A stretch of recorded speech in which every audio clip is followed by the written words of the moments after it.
Well, right now, the United States has approximately 100,000 troops in Europe. That's not enough to wage a war today. But it's enough for a presence, a tripwire. But if there was a war with Russia, NATO would need to mobilize a considerable amount of combat capable troops. They simply don't have them today. This 300,000 rapid deployment force exists only on paper at the moment. But one of the problems NATO has is because it's a peacetime military alliance. How do you get troops from the port to Eastern Europe?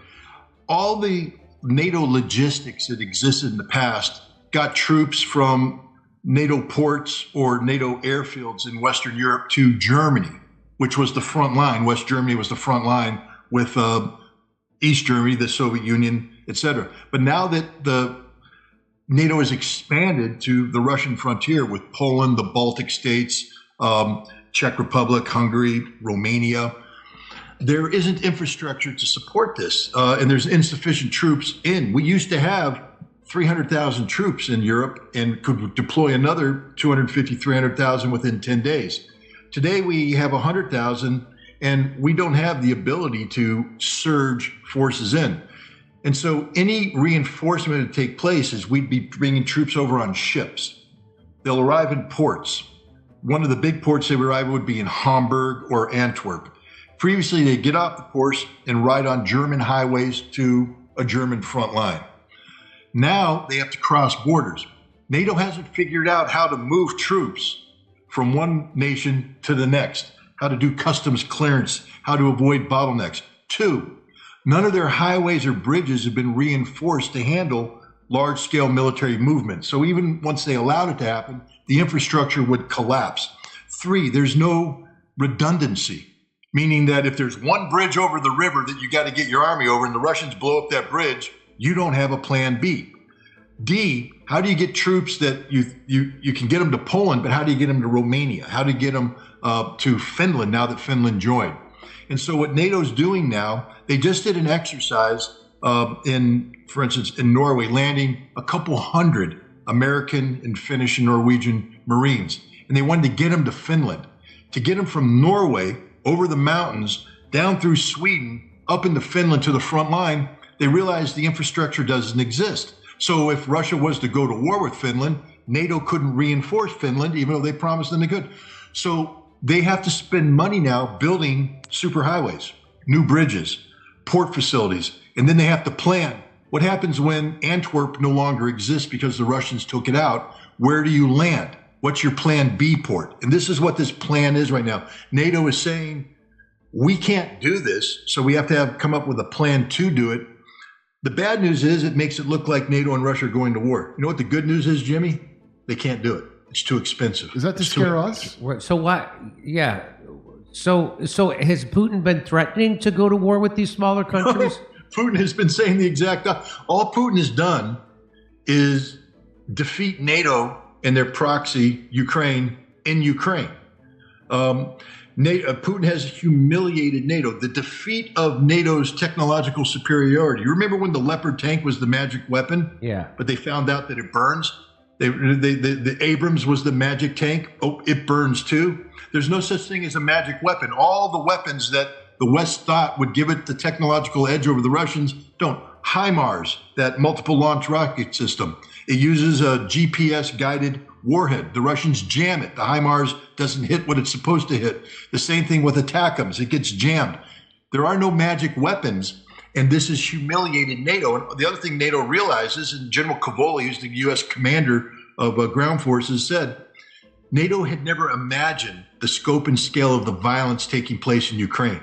They weren't prepared to suffer the casualties for the sustainability factors.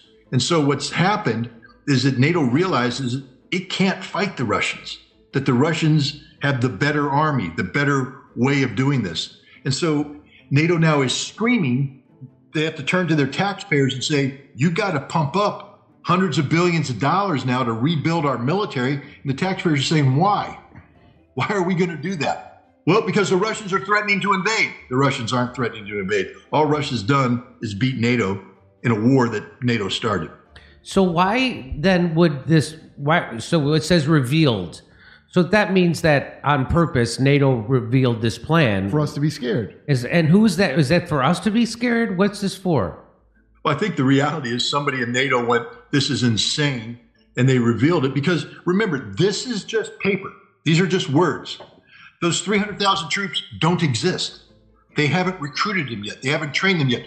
Germany, to give you an example, has said that they're going to expand this battalion they have, a couple hundred men in, I think, Lithuania, to a brigade of 4,000 men. Oh, they're supposed to make everybody scared on that. It may not happen because Germany has to first recruit the troops who agreed to be stationed overseas. They can't just take a brigade out of their army and station in Lithuania. The Constitution prohibits that. So they have to recruit 4,000 Germans who agree to be stationed overseas. And then they have to equip them, which means they have to build new tanks and armored vehicles, except they can't because America blew up the Nord Stream pipeline, which brought in the cheap gas, which allowed the steel plants to produce steel. Those steel plants had to shut down because they can't afford to produce steel. Germany can't make steel to make tanks. They can't make the tanks to make to build the battalions this is all of NATO is a disaster like this. It's just a one big giant cluster, you know what. And so I think what happened here is somebody looked in there and said, we need to nip this madness in the bud. Let's reveal this plan so that Scott Ritter can mock it on Jimmy Dore's show and kill it. And so that's what this is? So this isn't anything to actually be afraid of? We can't do it. That's like me, Jimmy. That's like you saying, okay, Jimmy, tonight I'm announcing that I'm going to build a space rocket and I'm going to go to Mars. And you're like, oh my God, if Scott goes to Mars, that'll disrupt the universal balance. We're all Scott ain't going to Mars because Scott can't build a rocket. NATO can't do anything that's on that headline. They can't do any of that. So Biden recently gave the go-ahead for Ukraine to go ahead and attack targets inside Russia. Yeah. Is that actually a major escalation? And I saw Medvedev kind of hint that this could turn nuclear. Is that also something we should worry about? This is where I have to get really, really serious right now because I try to answer things. I mean, I answer it honestly, but like that headline's a joke. So I bring humor into it. You know, the Bulletin of American Atomic Scientists, they have a thing called the Doomsday Clock. And recently they set it at 90 seconds. They say we're 90 seconds until midnight. I'm here to tell you right now that if you were being honest about the Doomsday Clock, you would set it at 1 millisecond to midnight. And what I mean by that is, as you and I are speaking right now, this is the most dangerous situation the world has found itself in since the Cuban Missile Crisis. We are this close to a thermonuclear war. One miscalculation, one mistake. As we are talking, this miscalculation could occur. And the Russians will send nuclear weapons into Europe. We will retaliate, and the world will end within a span of an hour and a half. This is real.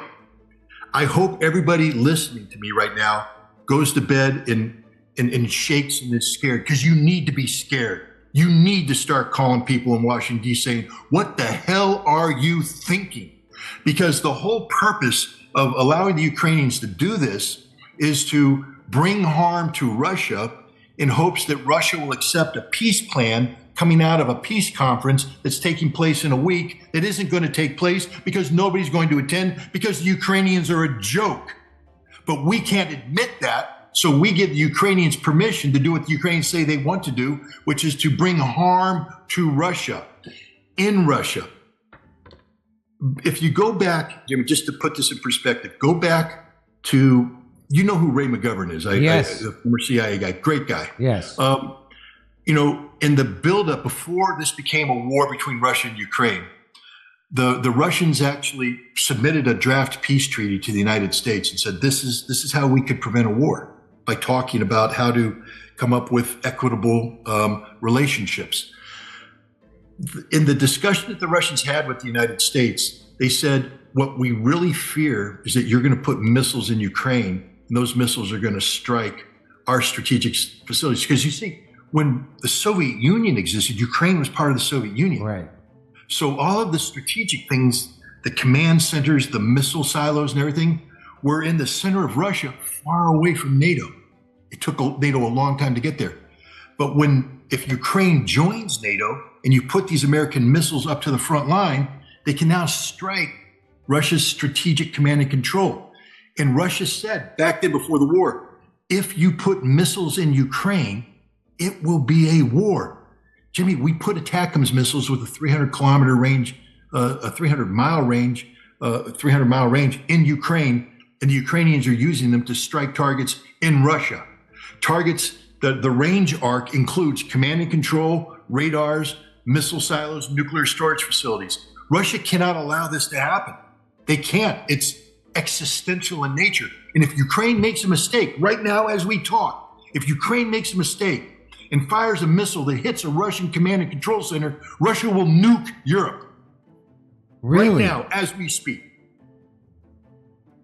Well, I mean, so doesn't Russia understand that that would also mean the nuclear annihilation of Russia?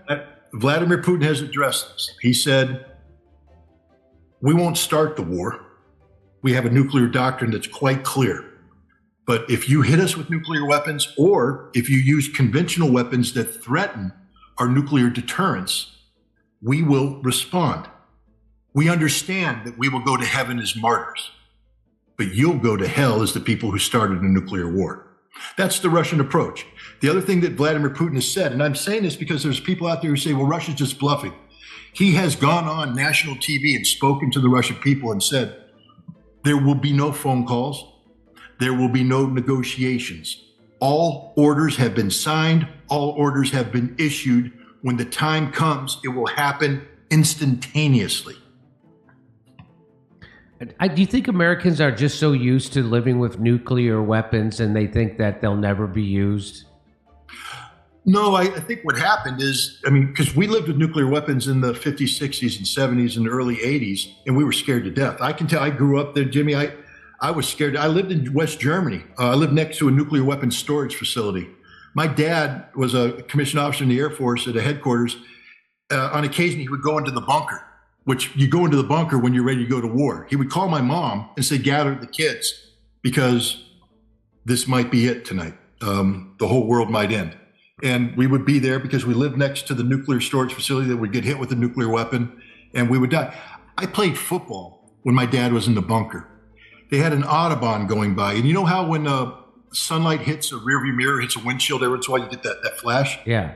I'm on the football field looking at flashes on the Audubon thinking, oh, shit, oh, that's it. It's over. As a freaking high school kid, I was scared to death of nuclear weapons because they were an ever-present reality. I learned to respect nuclear weapons, which is why when I was a weapons inspector in the Soviet Union in 1988 to 1990, destroying these very same weapons, I was so damn happy because I said, we're getting rid of these things. We're creating peace and harmony in the world. I might grow up to have children and grandchildren. Yay! And then we went into this period of time where the weapons still existed, but people forgot about them. People forgot to be afraid of them. People don't think they're real. People can't imagine that they're going to be used. I'm here to tell everybody in your audience that the United States, like Russia, has a nuclear war plan. You know how we win the nuclear war? This is the sickest part. By being the largest remaining civilization on the planet.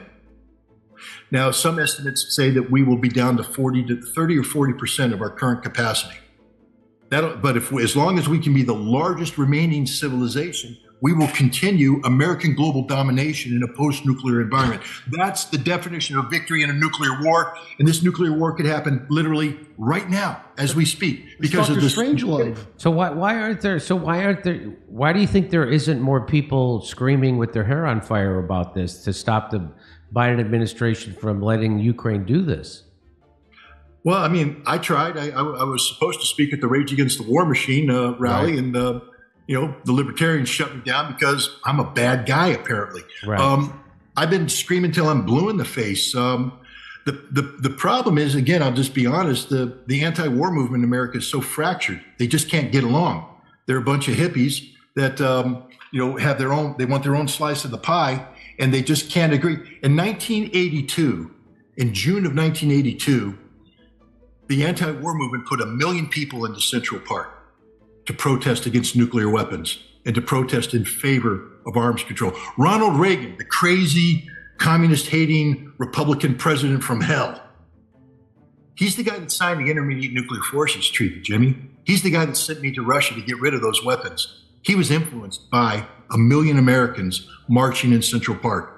Why can't we get 1 million Americans marching in Central Park today? Why, on this survival, the very survival of our nation, of the world, why can't we motivate all these people out there to realize that any other cause you have is meaningless if the world ceases to exist?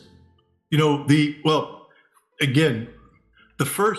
we first came up with the nuclear war plan, John F. Kennedy was the first president to be briefed on it. It was called the Single Integrated Operation Plan, or SIOP.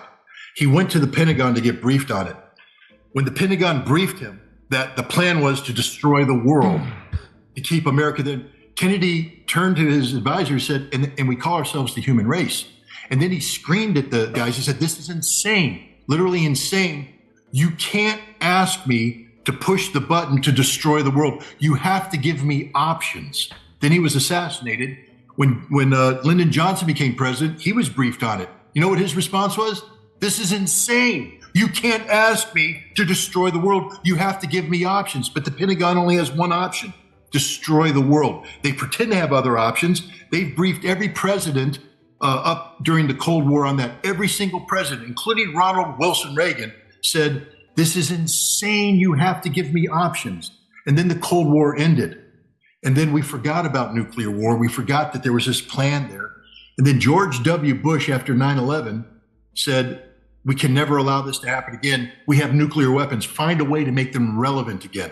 And now we lived in an environment where there was no more Soviet Union. We didn't have a threat. And so we started to use our nuclear supremacy as a way of leveraging global power. And we now have guys who have reimagined nuclear war using the same models that we used back in the 60s. That when we go to war, if there is a nuclear exchange between the United States and Russia, or the United States and China, our goal is to keep enough of our civilization intact that we are the largest surviving civilization while we destroy the rest of the world. I would like to ask Joe Biden, because here's the thing, Jimmy, to show you this. Joe Biden knows this because he's been in the Senate, he's been the vice president. When he ran for president, he said, I want to change the nuclear posture of the United States to a deterrence-only model, meaning that it's a single use, that we only have nuclear weapons for one thing. And that's if you drop nuclear weapons on us, we use nuclear weapons against you. That's it, sole use. He promised that he would do this. I went to a INF reunion, Intermediate Nuclear Forces reunion, where all the arms control people, the inspectors, the negotiators were there. And they brought in a senior administration official who asked to remain anonymous. And they were asked the question by us, the guys who got rid of nuclear weapons, who know something about arms control. We said, the president ran on this platform. Why didn't it happen? He's the commander in chief. Why didn't he keep this promise, the most critical promise? And they said, well, the interagency wasn't ready for this. Now, did you vote for the interagency in the last election, Jimmy? Did you see them on the ballot? The interagency? The interagency. So that's the deep state. That's the group of the Defense Department, the CIA, Department of Energy. Nazis. They basically, the establishment come together in a group, in a cabal, and they control the national security of the United States. The interagency wasn't ready for this. Well, I mean, my God, couldn't the president just say, hey, interagency, you're fired. You're all fired. You're all unemployed right now. And I will only hire people that are ready to do this. But Joe Biden backed down, because every president backs down, because you can't take on the establishment. And that's the problem. Well, absolutely. The irony here, and I again, forgive my smile, Jimmy. Sometimes things are just so ridiculous that you have to smile. And if you don't find humor in life, you go insane. But the irony is, all these guys who have fallen in love with nuclear war now, they think that all that infrastructure still exists. They think they're going to live. But what they don't realize is when the Cold War ended, we stopped funding that. I used to train as a firefighter in hazmat response. We would do railroad rescue operations in one of these places where they used to have a train line going into a tunnel into a mountain, where they would take all the congressmen and everything in there to hide. Well, they shut that facility down. They haven't been maintaining it. It's mothballed. And we've been using those tracks to train on derailment. And these guys believe that if they have a nuclear war, they're going to get on a train and it's going to take them someplace to live. They're going to show up in one of these facilities and realize that the filters haven't been serviced. And radioactivity is going to come down. They said, well, that can't happen. You guys didn't fund the servicing of the filters. The water supply hasn't been replenished. You're all going to die. And I just hope that I'm still alive when the flash comes in their head that they screwed up, that they thought they were going to be part of the 30% to survive. And the realization is nobody survives because nobody's ready for what a nuclear war is going to bring on this world.